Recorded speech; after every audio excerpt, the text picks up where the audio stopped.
Good evening, ladies and gentlemen. I'm absolutely thrilled to welcome you all back to my table. Before we begin today's session, I have this little anecdote that I'd like to narrate to you.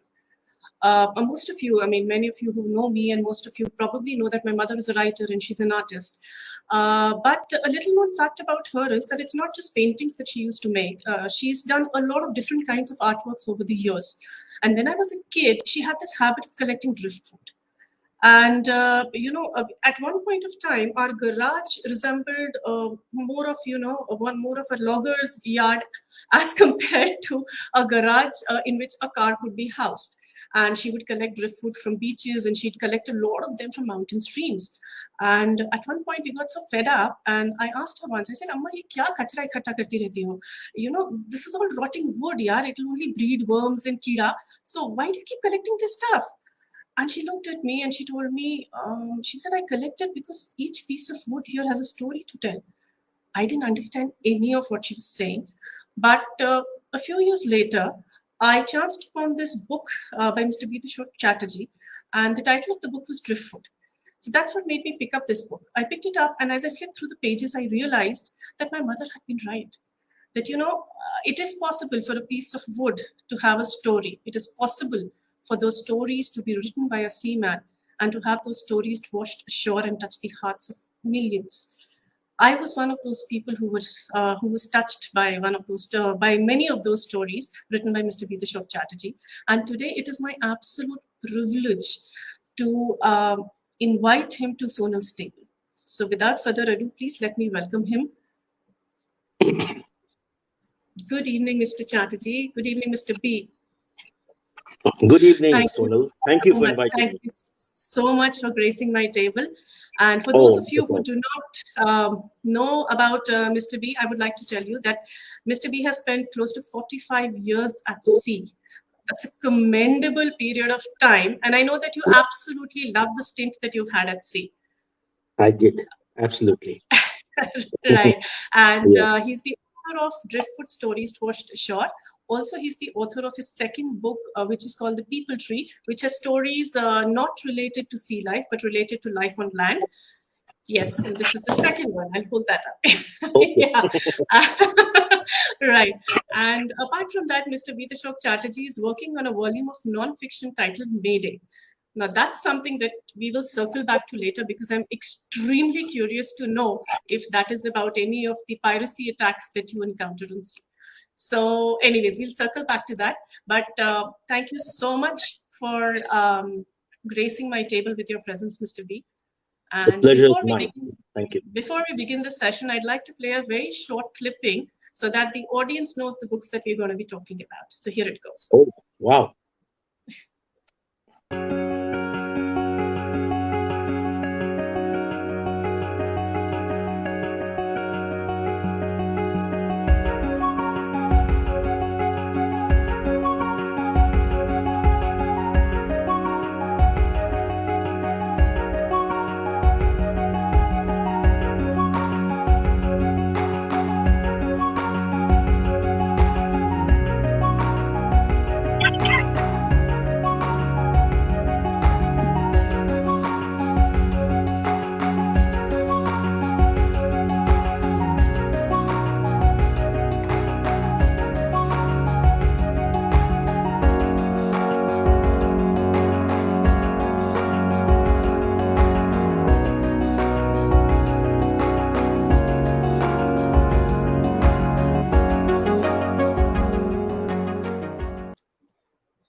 Lovely.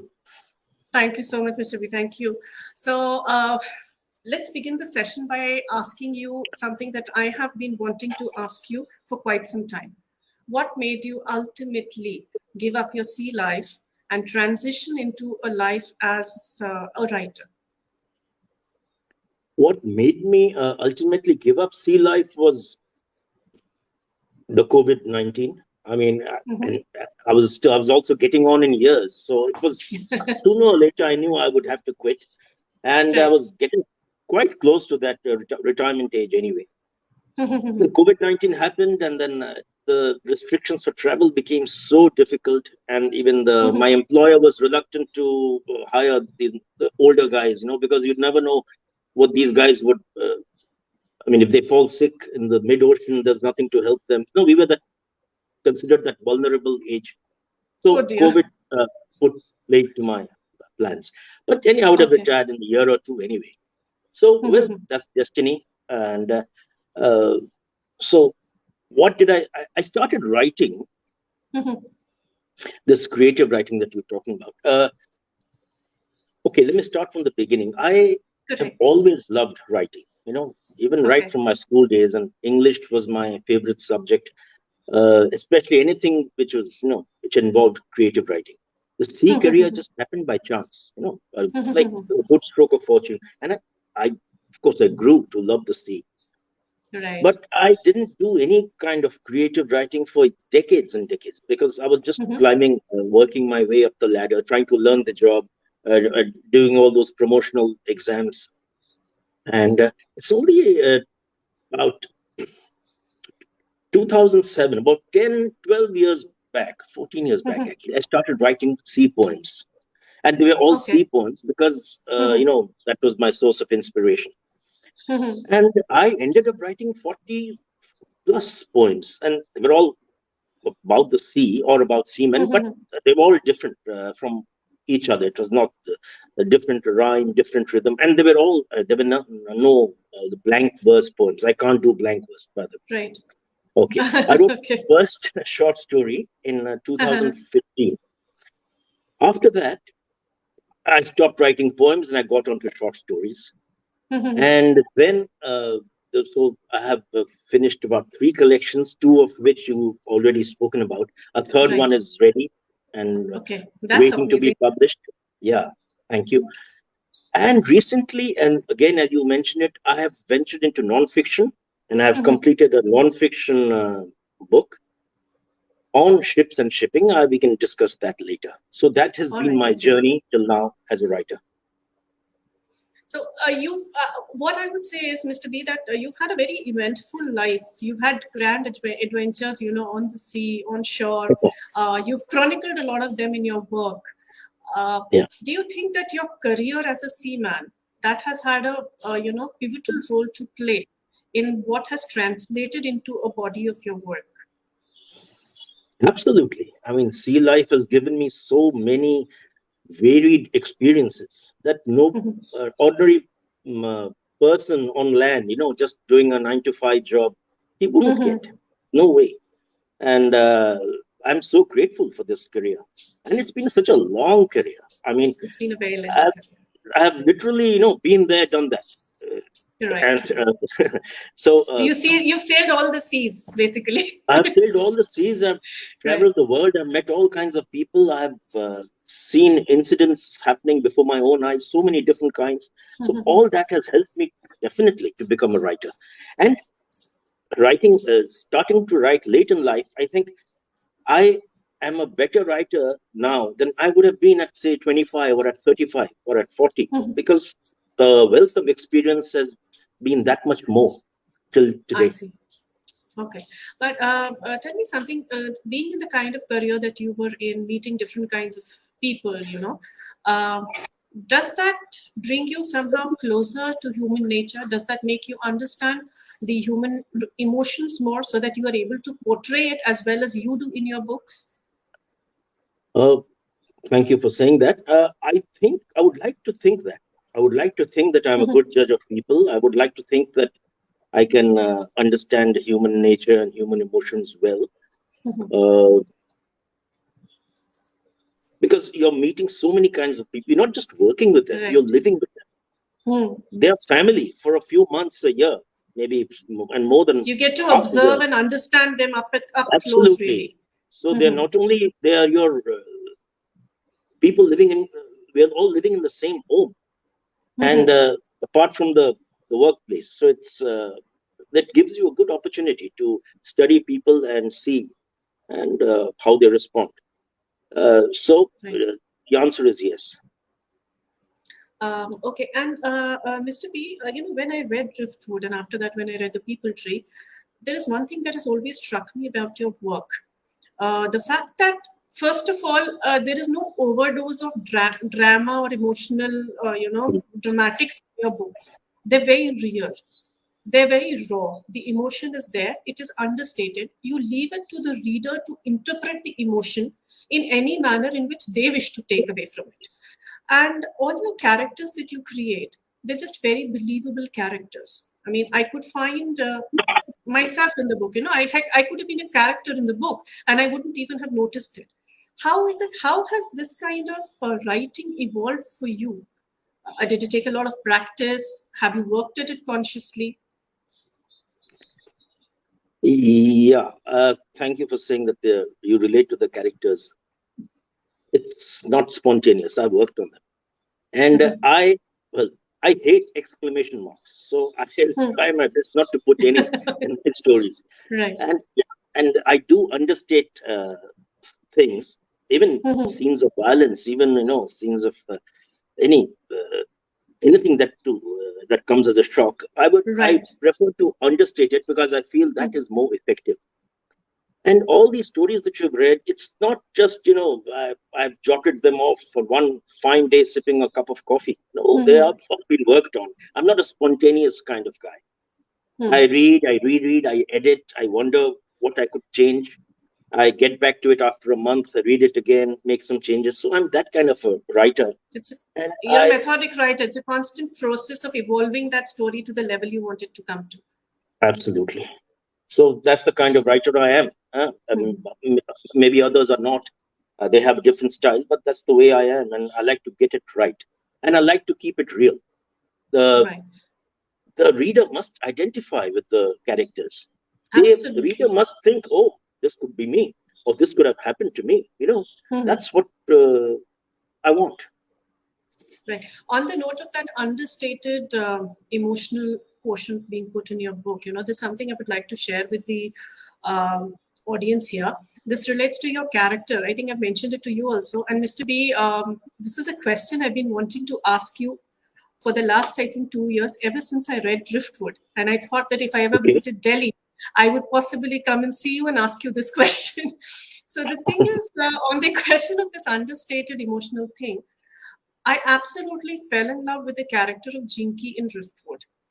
That story for me is forever etched in my memory because it's a book which has predominantly male characters. A seaman's life is described as such. And yet you have a delicate little person called Jinky, in the middle of the sea who's battling a storm. And you built up her character so beautifully. And then suddenly you kind of, pushed her over the edge that, when she's lost to sea, and you left it at that. And it actually brought tears to my eyes because that was the kind of understated drama that sucked me in. And, I felt as if I was Jinky falling into the sea and, being lost to the waves.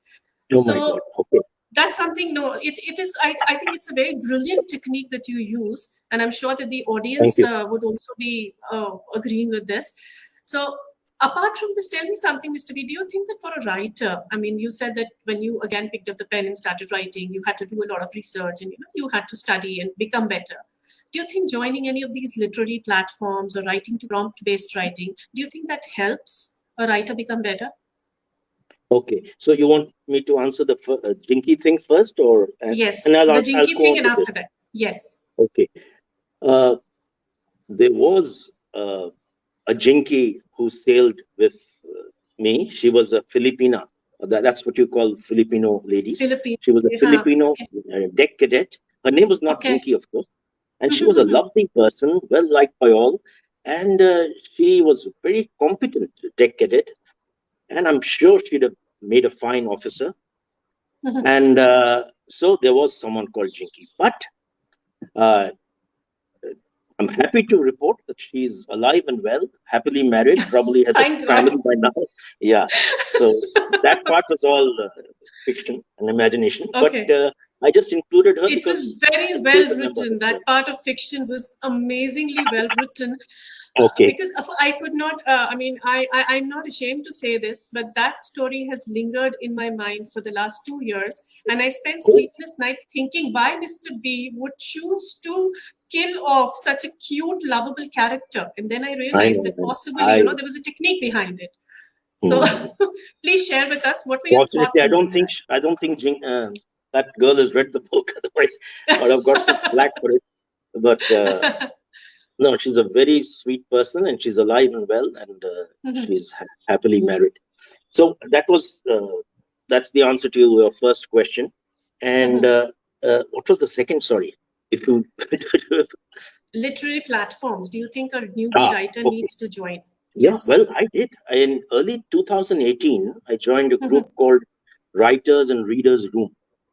Okay. And then over the years, it changed its name several times. I believe it's called Artoons In. And Artwins in that Ram. did me a Correct. lot of good. It helped me hone my skills, because every month they would have a story competition, and uh,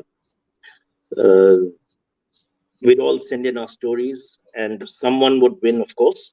And we'd give constructive feedback to those people. And you also saw how the others are writing, and some are good, some Right. are not so good. And the feedback was polite, but still, you do get the hint, Constructive feedback to become better. it's not up to the mark. So that Right. did help me a lot. I have kind of stopped contributing to them because I've kind of moved on, but I'm still a part of that group, Cartoons In, and I've Okay. joined a couple of other groups as well.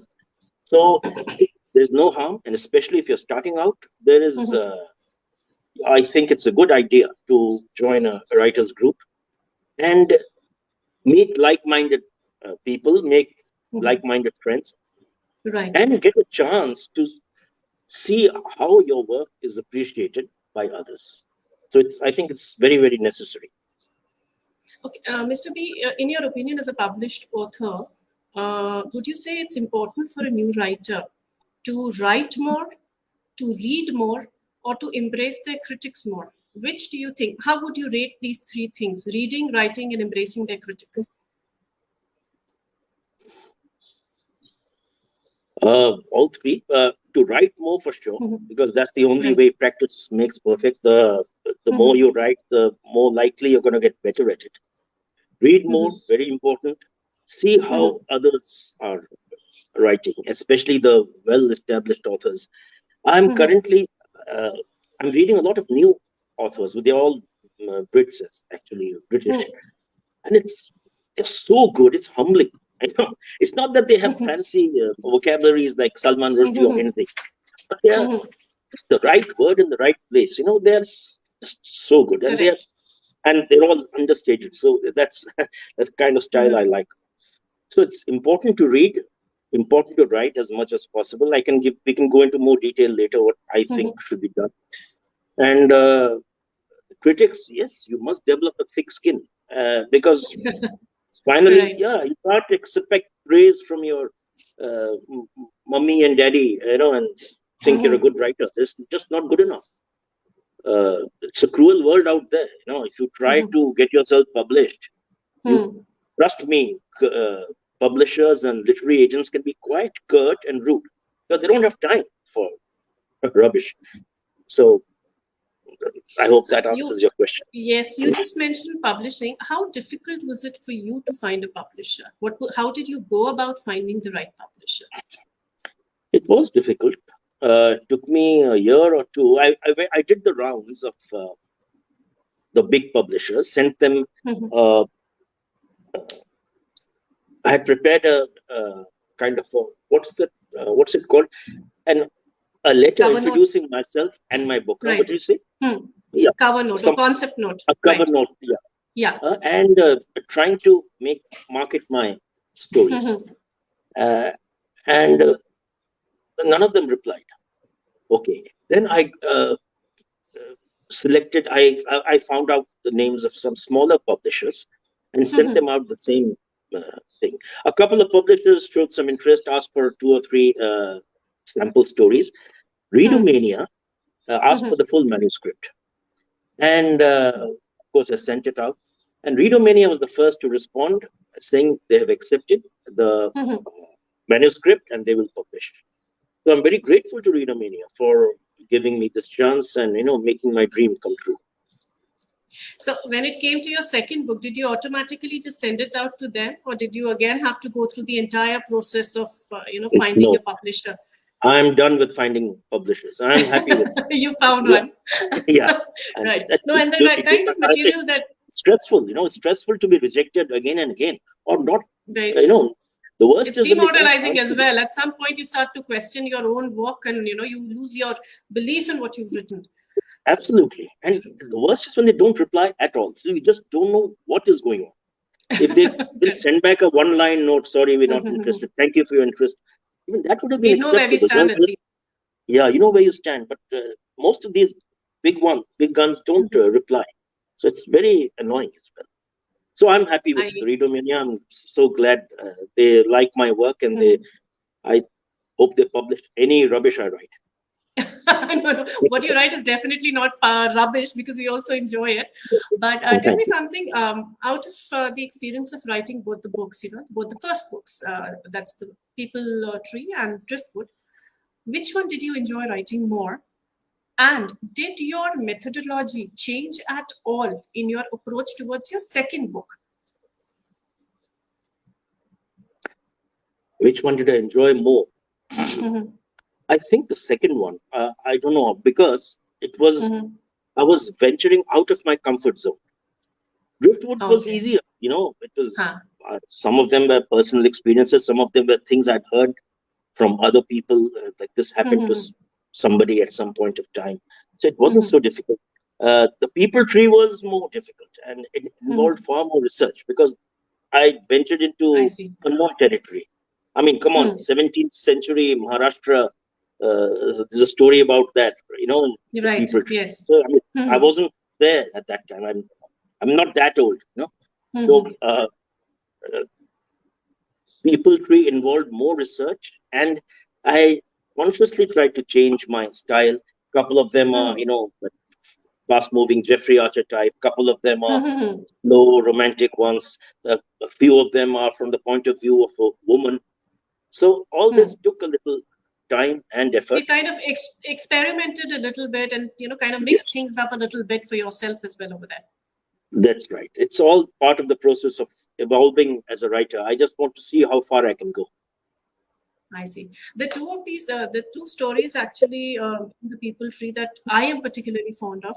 The first one, of course, a lot of people have told me is their favorite too, which is the Little Oxford Dictionary. Yeah. So this is something. I just thought that, the idea of weaving a story around that little dictionary, which we have all carried in our bags. I mean, our generation definitely carried it. Yeah, we used to lug that little thing, and there came a point when, teachers would ask us to carry the thesaurus as well. But that story was, again, very relatable. And the second story that I absolutely loved was the Vintage Car Rally. It was just something very beautiful. I never read something like that. So for me, that story came as, it came as a revelation. Wow, this is a story that can be built around something like this, A car could be used as a tethering object to bring characters together and to create a narrative which would be compelling and engaging. So what was your inspiration behind that? Was it completely fictional, or was there some grain of truth to it? Oh my God, that's brilliant. Okay. I mean, it didn't happen to me for sure. And I know it didn't happen to anyone. However, to be honest, I got the story idea from a friend who I have acknowledged in the book, in the acknowledgements. He gave me the germ of the story, the core, right? Chats, write something like this. And I'm grateful to Ravindra Ramarao. He gave me the idea, and I built upon that. So I'm glad you like those two stories. And again, it was totally out of my comfort zone. I mean, I researched on for the Vintage Car Rally. I it must have taken a monumental amount of research, because that's what I was coming to. That it's not just based Japan in India. Invading Malaysia, exactly, and the cars and all that. And I'm not a Bangalore person. I looked up Google Maps and I saw. I tried to trace how the Vintage Car Rally, what route it would take. Thanks to Google Map, I got it. So, it's not spontaneous. I'm not one of those types. And No, but then that it is means hard that work. I'm not research ashamed is, to admit that. I think you're very, Sorry? your candor is alluring, I think. And more than that, I would say that it does take a monumental effort on a writer's part, monumental research on a writer's part to get things right, because there are these teensy details which if you get them wrong, any reader is likely to catch upon that fact. And, then of Absolutely. course it's a public forum. So, Absolutely. so research, would you say, is really important when you're writing a It short is story, important. even a short story? Very important. And a badly researched book story shows, thoda bahut kar liya, okay. But it's not Khatam ho like gaya. those bad 70s films that we used to see, starring Ajit and Jeevan and all those. So it's badly researched, badly, Right. bad characterization. So it will show. And Right. I mean, discerning readers like you will appreciate, Oh, thank you some so much. research. Thank you so much. Yeah. Okay, on that note, we have a question coming in from Urmi Chakravarti. I'm going to put it on screen. She's asking, okay. how did you flesh out such a wide array of characters in the people tree, considering you've been at sea for most part of your life, away from mainstream mundane society, if I may dare say? Okay, and she's got it. I mean, right? Her review of my book was absolutely so wonderful. Urmi is a fantastic reviewer. I was so moved. I mean, nobody. That's the kind of appreciation I want. That the finer things, I'm so grateful to Urmi, and thank you. Yeah, and to answer, well, the answer is just plain effort. Just plain hard work and research. I wasn't in a hurry to write those stories, and you don't know how many times I must have edited them and redone them again and again, and changed the endings or changed the beginnings.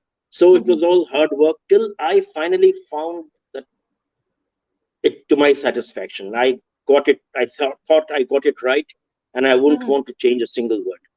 So you're right. There are all these kinds of characters, and it didn't take. It took time, of course. Spent a couple of years doing the people tree. Okay, Mr. B, do you think it is possible for a writer to over-edit their work? I mean, be that overzealous that you don't know when to stop editing it. Is it a possibility? I said it is possible. So again, you have to get it right, and it's anything is possible. So I would suggest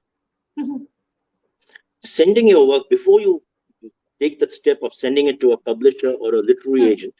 Send it to a friend or relative whose opinion you respect, and let him or her have a look at it, and listen to their constructive criticism, in the right spirit. If it makes sense to you, incorporate those suggestions. Yeah, because you do need somebody else to read your work. It will be more unbiased. You need a beta reader, basically. Trusted beta reader is essential.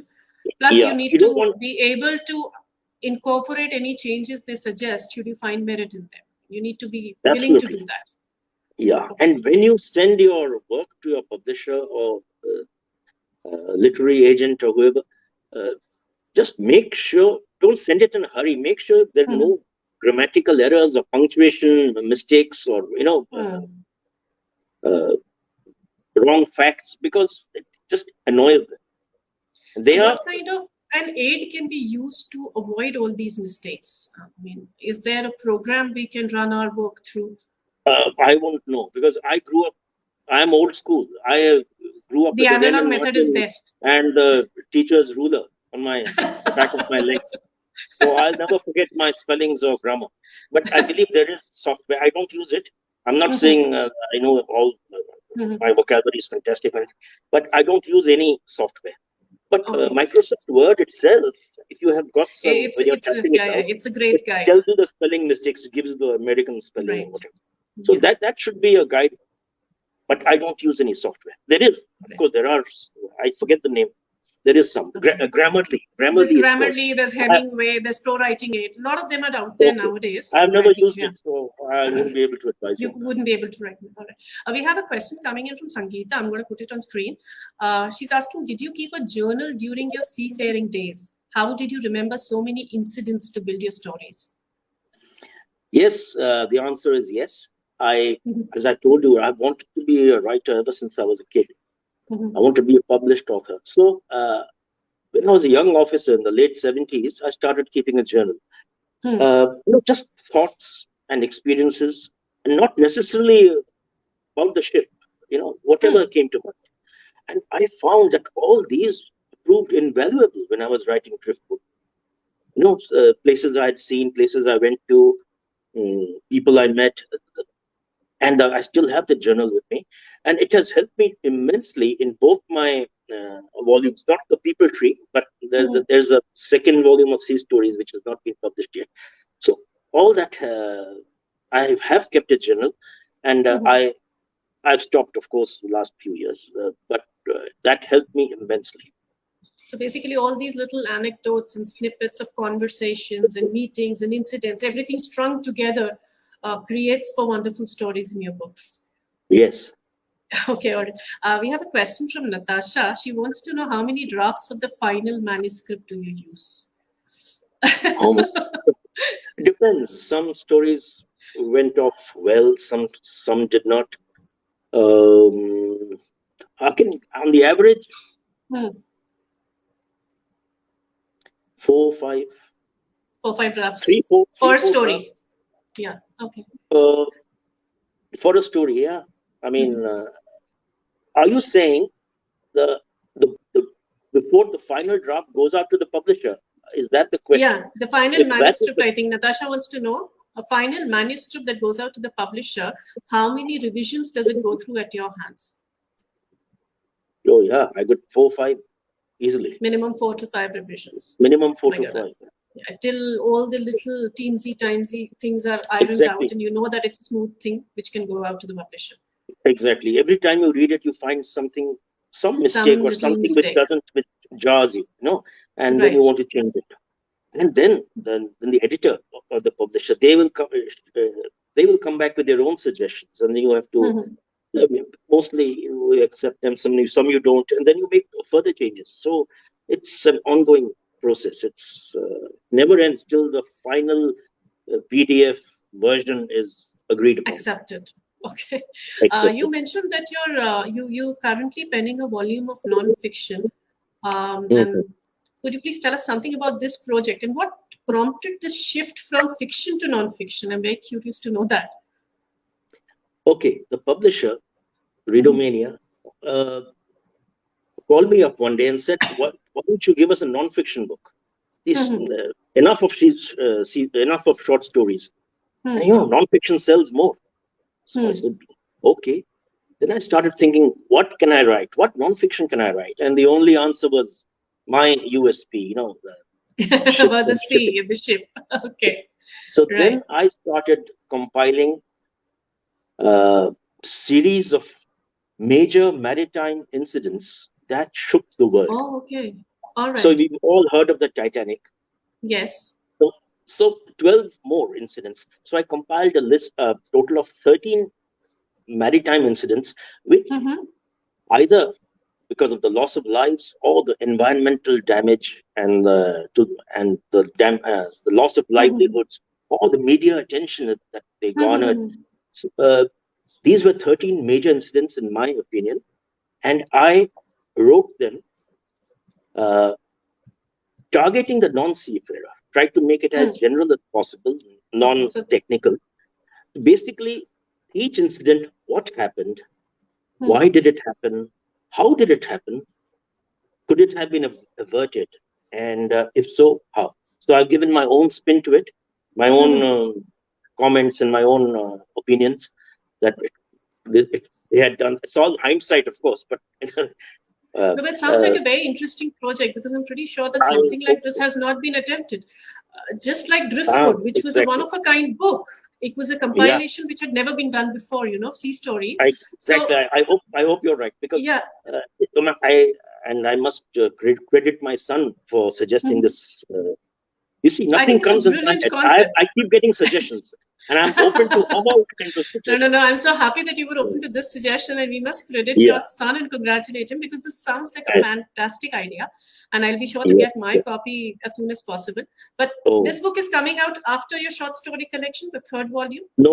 This Publisher is before saying that? before that. All right, If great. you don't give me a non-fiction book, I will not publish your short stories. So that was incentive enough. Okay, there's something I'd like to circle back to here at this point. This is for my audience, of course, that not many of our mutual friends also know that you write poetry, or that you started with poetry before you transitioned into writing short stories. And as you mentioned, you have this compilation of 40 seafaring, poems which are written in rhyme, and which are basically just free verse. They are just I've had the honor of reading a few of them on various platforms. So I was completely blown by the love that they exhibit for the sea. They show a depth of emotion.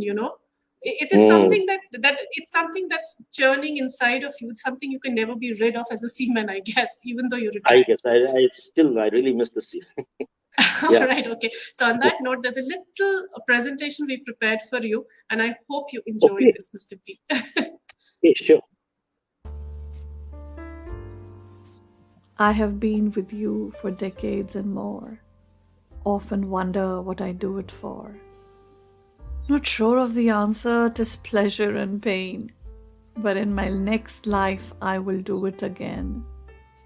To smell you and to feel the sky, watch lonely islands passing by, the clouds at dusk changing hue. Maybe that's why I come back to you. Again and again, come back to you. Not sure what it is that draws me back to live a life off the beaten track. The peace and quiet, the ozone-rich air, far from the crowds from anywhere. The murmur of the waves at dawn, the song of the wind as it hums along, the dark depths of the ocean blue. God knows why I come back to you, but year after year, come back to you. Did spend some years at life ashore, but couldn't take it anymore. My heart belonged to only you. To you I wanted to be true. Return to you, and here I am, braving the elements as best I can. Witnessed all your tantrums too. Nevertheless, I come back to you. As always, come back to you. I miss you at home in the dust and heat, in the traffic snarls of city streets. I long for the disciplined clockwork routine that shipboard life has always been. Even storms that make you explode seem magical when I'm on the road. Like a moth to a candle flame, I too will one day come back to you. Will surely come back to you.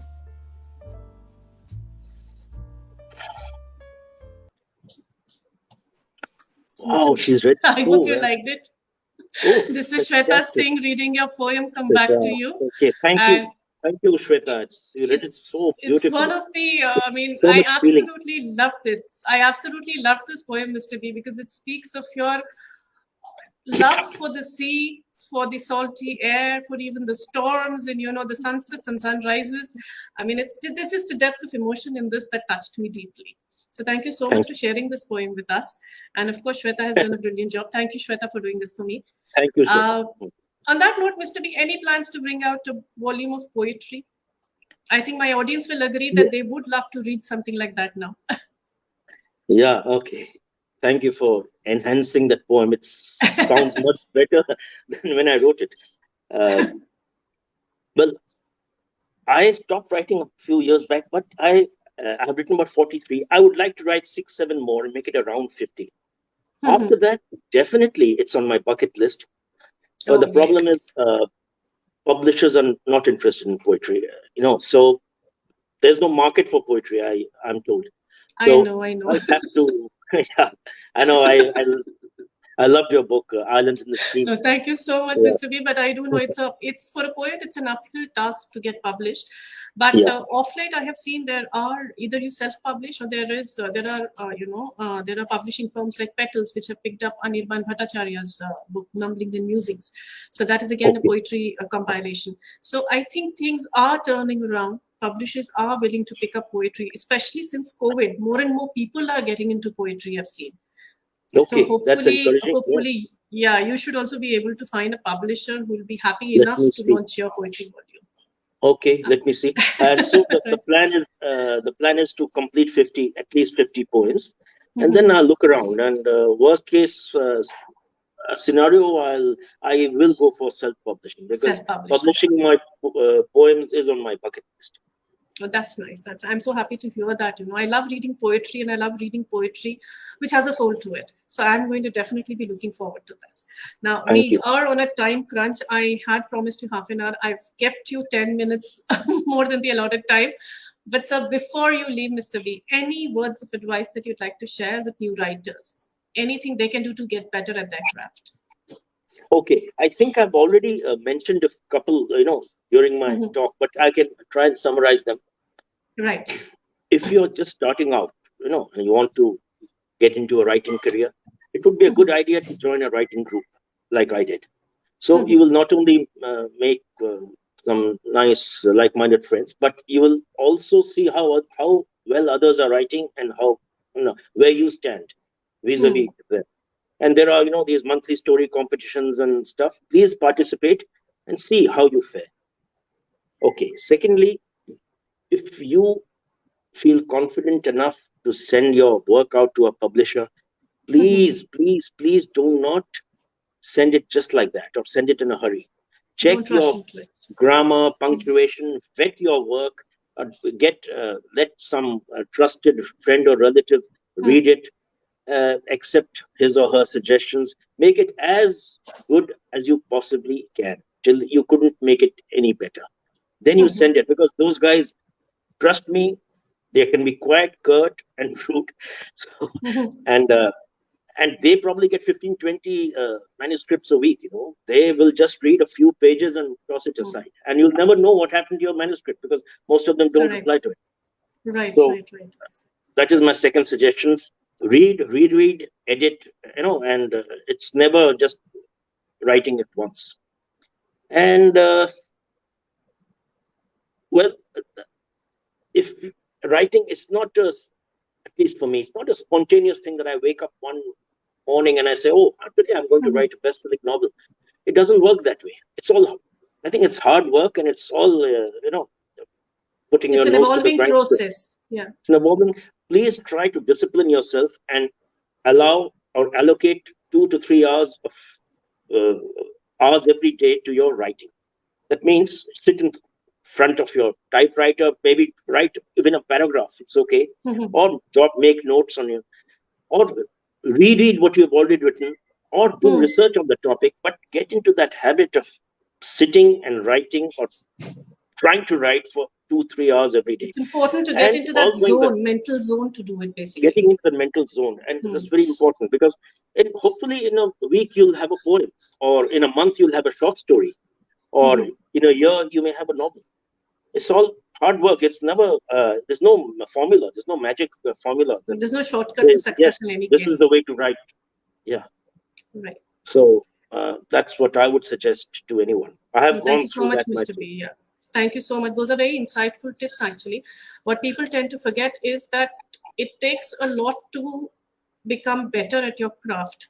But lot involves an evolutionary process which needs to, you need to pass through all the stages. So you need to read, you need to write, you need to be able to take criticism, you need to be able to read other people's work and appreciate it, because there are things that they may be doing better than you are doing it. Yes. So and it's not easy so much to admit that, but one must be humble enough to admit that, and learn from that. Mhm. Thank you so much, Mr. B. It's been an absolute pleasure hosting you here. I wish you And- success for your forthcoming book, which are both the forthcoming books, in fact, the non-fiction volume, Okay. the fiction volume, and the poetry volume as well. I hope you write those 7 poems fatafat so that we see the poetry volume out pretty soon. Thank you so All much right. for being here with us. Thank you so Mr. much B. for inviting me, Sonal. Bye. Good night. Thank you. Good night.